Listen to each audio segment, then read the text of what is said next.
and Kyle Mandabeth. What he does on Power 98, what we do on Newstalk K57. And what we do on Newstalk K57 is interview people. And I'm so impressed by the lady. If you're seeing us on Facebook, this beautiful lady that you are looking at is the princess of PIFA this year, 2019. All right, I'm going to go for the name, okay? Alana Nicole Kikinani Godoy. Oh, is that a Y? Hey, girl, that looks like a B. Okay, got it. Yeah. Godoy. Oh, almost got it. Godoy. So you got the Kikinani part, which I'm impressed by. Okay. Nobody gets that. Nobody gets the Kikinani. Well, see, I've spent a lot of time in Hawaii, which is interesting because you are Hawaiian. Yes, I am Hawaiian. And she's from Hawaii. But here's the thing. It's like a lot of Chamorros here. Never been to Guam? Yeah. And you've never been to Hawaii. How do you do that? You're only 5 hours away. No, it's, financial situations, it's tough. Yeah. Family dynamics, Yeah. It's different. But yeah, my family is originally from Waimanalo. I'm second generation mainland, that's what I call myself. Yeah. But yeah, coming to events like PIFA and trying to be more involved in the community that's here is what really connects me to my culture and my roots. Ever since I was little, I always danced hula. Since I could walk, basically, I was 2 or 3 when I finally got out there. And that's been what's kept me grounded into my culture. Does it feel differently, or what's the mindset when you talk to people like from the islands that are here and they're from Hawaii and they travel to Hawaii and they're as Hawaiian as you are? Is there any emotion that runs there when you see people from the motherland? Yeah, so, usually when I talk to people, I don't know right off the bat if they've actually been there. And I try not to assume, because honestly, it would really bother me that I've never been there. I almost felt like a fake Hawaiian, and that's something that a lot of people tell you. I know I'm not fake, but that's something that a lot of people tell you growing up is, it's not the same. Like, people on Hawaii, if you go there, they're not going to treat you like you're Hawaiian, you're from the mainland. So that's one of those obstacles that you kind of have to go over. Like, who says that to you? It's like people who come from Hawaii. Come from Hawaii. And they'll tell. Is it like an insult? Like they're like, don't try to be all your Hawaiian hula girl, because if you went to the motherland, you would be a joke. See, I get that from some of the Chamorro kids too, that they're afraid, and it isn't because somebody's treating them like that. I think it's just they're afraid to go home to a place that is so familiar in its part, right? Yeah. But the landscape is so different. So different. So yeah, it's one of those obstacles that you just have to try to get over. Since I've had this role as princess, I've actually been princess for the last 3 years now, and I've been exposed to PIFA and all the people who come out and enjoy it. And it's one of those things that bothered me my first year, but now you're more comfortable. I'm more comfortable talking about it. Not that I know more than other people would know, but I've learned so much over the time that there are things that I'm like, I know something that you don't know. That's kind of cool, Growing up, did your family, did your parents try to, try hard to keep you going with your island roots, or was this kind of on the back burner a little bit? My mom was the one who got me involved in dancing. So she's danced basically as long as I've been dancing is when she started dancing out here in San Diego. And now my siblings do it. My dad's still reluctant to do it, but my siblings do it now. I convinced my boyfriend to do it. And so now it's become a really family dynamic. It's just for us to be involved in dancing and performing at events like this. But learning more about the culture side of it, that's been something that's been in the back of my mind. Definitely back of my mind. That's the interesting thing is that the other dynamic is that you will probably find that all over. You were telling me that this is one of the things that you're studying, what your interests are the social issues. They know no boundaries or no ethnic groups.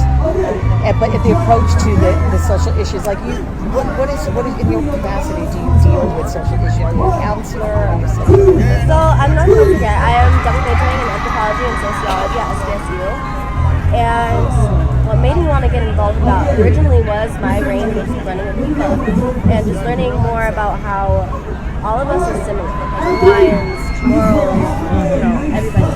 All of the Pacific Islands and even other indigenous cultures like the Native Americans, we're all similar in the sense that we go through colonialism, historical trauma, and to know and see through my studies just how far back that has set us and how much it's impacted our self-identity. That's what made me want to learn more about it. The social issues. That's interesting because that is exactly what Guam has always been dealing with, and now we've got engaged, and it's really refreshing to see in your demographic. There are more millennials that are taking this up and wanting to have more responsibility for the future because that's who is supposed to be running the show right now.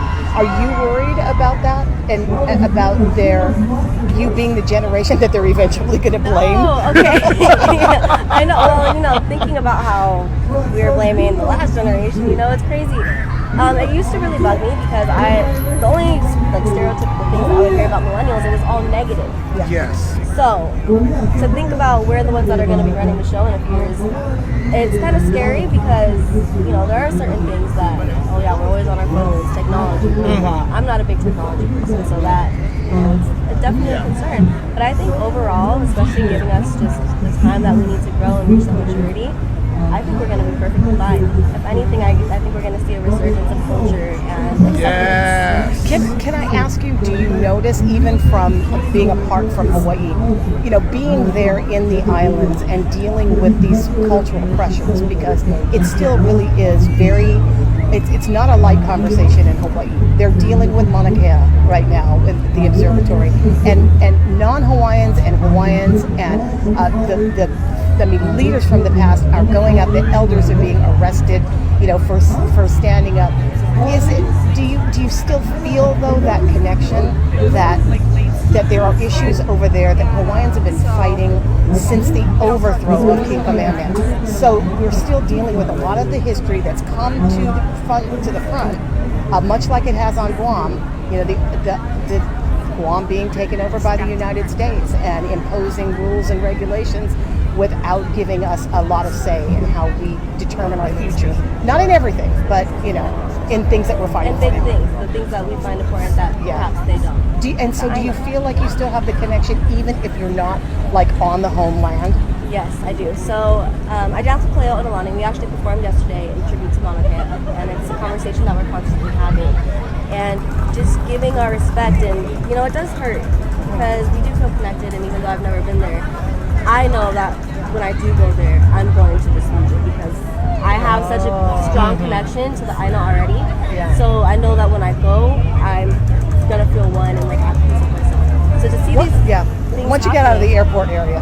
once you get out of there, okay. to actually feel real land. They still play Hawaiian music in the lobby at the airport, so that'll be your first connection. Just know that, and it smells like coconut oil. But anyway, That's awesome. but once you get past the freeway and to Waimanalo, you might be you'll be cool. Yeah. Awesome. So you'll feel. And honestly, I think that would be such a cool moment to record and to document in some form or fashion.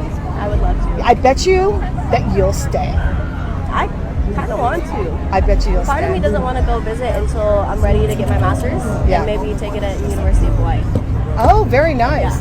Yeah. So in the meantime, aside from going to school, is there other stuff that you're doing? Yeah, so I'm working pretty close to full-time actually as an events coordinator with the Asian Real Estate Association of America. So I'm getting involved with policy. Impressive. Thank Wow. you, thank I bet you didn't know that I yesterday. did not. Okay. We didn't get that far in our interview yesterday.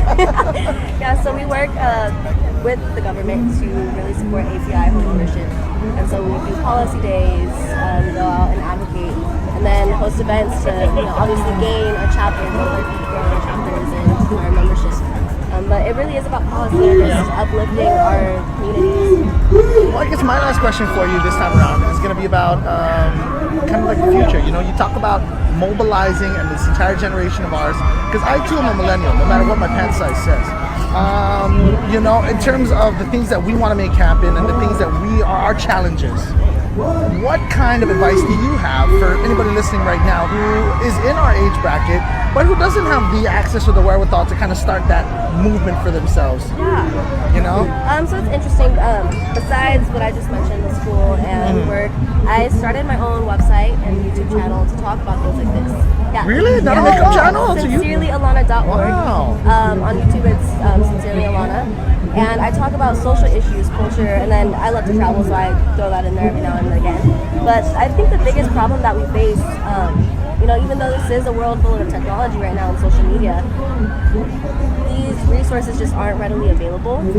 So to be able to have platforms, like my website, and continue to grow things like that, we would really need to just be more active and looking for those resources. So part of what I want to do in my job and what I feel my responsibility is to make those things more easily accessible.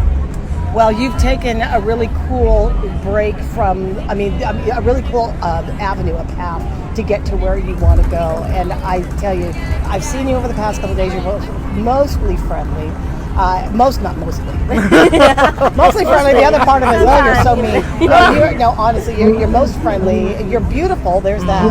I think that's like secondary to the fact that you have been working so hard to, gain your identity and fight for these things that your people are fighting for. That's the way to go. And that's what this all is about, is this identity with the culture. I appreciate it. Alana, you're so awesome. Thank you. Thank you so much for having me. I appreciate you guys. This is so cool. You guys are from Guam. I'm like, I get to be on the radio in Guam. Yeah, girl, you're on the radio. You're all over the place. I love it. Sincerely, Alana, that's you can go there to your, is that a website? Yes. Sincerely, Alana, it's .org. .org, Okay, yes. got it. And Thanks. Alana is ALANA. There you go. Thanks, Brittany. I appreciate it. Thank you so much. Hey, listen, we are live from San Diego at PIFA. Kyle, Amanda, Pat, Patty, we're going to take a bottom of the hour sweep.